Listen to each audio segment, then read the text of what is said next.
It has been almost 60 years since 9 experienced Russian hikers died under mysterious circumstances in the northern Ural Mountains. Officially, an avalanche killed them, but it doesn't really answer all the questions.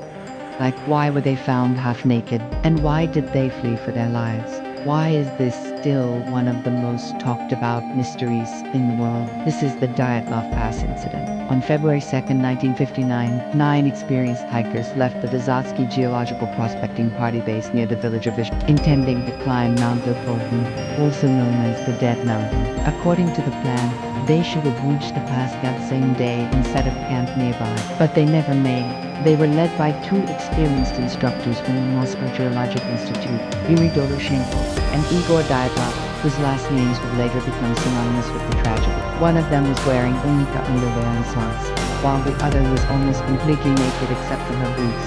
Neither of them had shoes, and both were dead from hypothermia. Nothing unusual was reported, and there are no records of bad weather during the hike. 2 of them were found at an altitude of 1,900 meters on the southeastern slope of it. Again, both were only wearing underwear and socks. The third body was found about 300 meters below the pass between the Portland and the Bowen Mountain. Like the rest, she was only wearing her underwear and socks. Furthermore, according to the survivors, the group had planned to climb to a height of 2,300 meters above sea level, but the slopes where the tent was found are much lower. Some of them involved nuclear weapons, while others involved some weapons like the black chamber, which emitted extremely loud sounds and was designed to destroy buildings and knock people off their feet. Maybe something went wrong when the hikers were problems. In 1959, they thought that the hikers fell in the avalanche. In 1960, they said that they died due to unspecified natural causes. Then, in 1964, they switched back to the avalanche theory, sticking to it ever since. Of course, if they wanted to cover up something, they wouldn't keep changing this story every couple of years, right?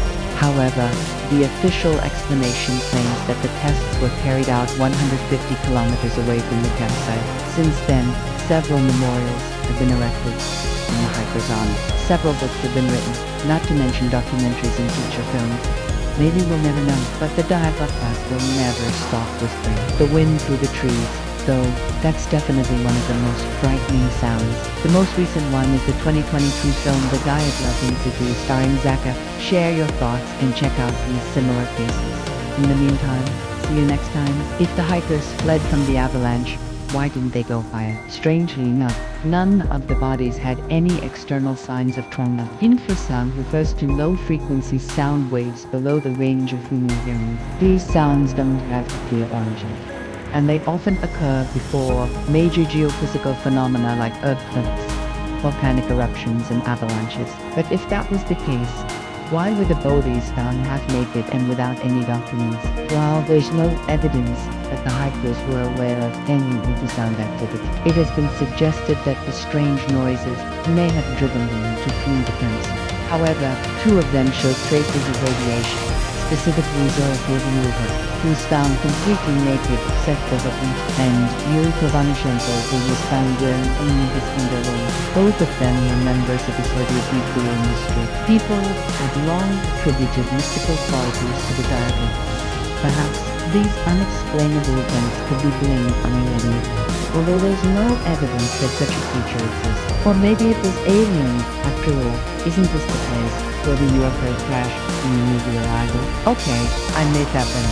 But it kind of fits, right? He was wearing a shirt, trousers, and boots, but no hats or gloves. During the day, several of them explored the nearby area, while others gathered tiredly. After dark, they stayed inside their tent. Another was wearing a sweater, pants, and boots, but no shirt. The third was wearing his boots, socks, and underwear, but no clothes. There's no record of them going outside again until early the next day.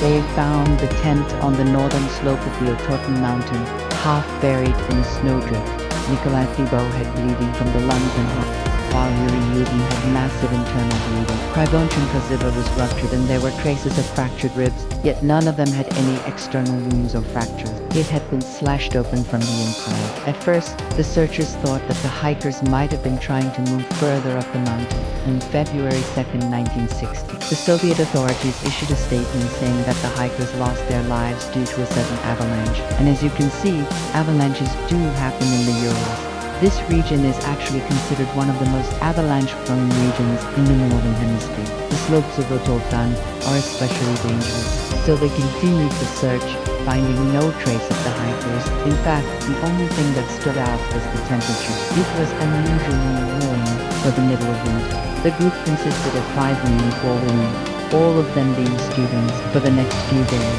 they walked over frozen rivers and snow-covered valleys, stopping at 90 meters of the campsite.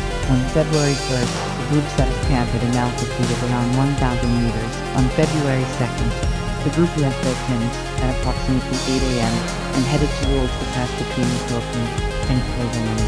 The next morning, a search party left the base to check on the hikers. 4 days later, the searchers found the bodies of 2 women about 300 meters away from the tent. A few days after that, another 3 bodies were found. 3 more bodies were found on February 27th, about 300 meters from each other. All 3 were partially undressed.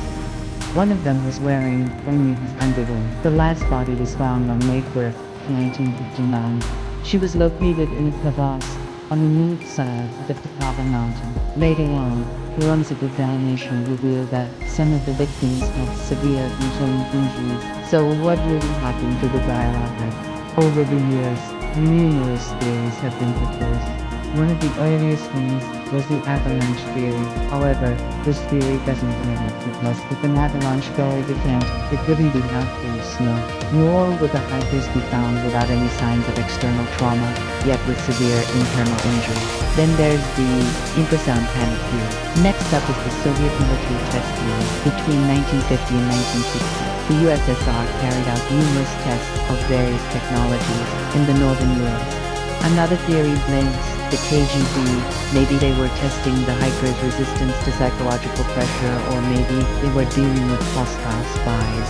And then there's the Yeti, UFO, and supernatural theories. The truth is that the Russian government kept changing its statements throughout the years. In 1990, the Russian government officially declassified the documents related to the Dyatlov Pass, making them available to the public. But what terrified non-trained hikers so badly that they ran half naked into the freezing night. What do you think really happened with the Dyatlov Pass? And what's the scariest sound you've ever heard?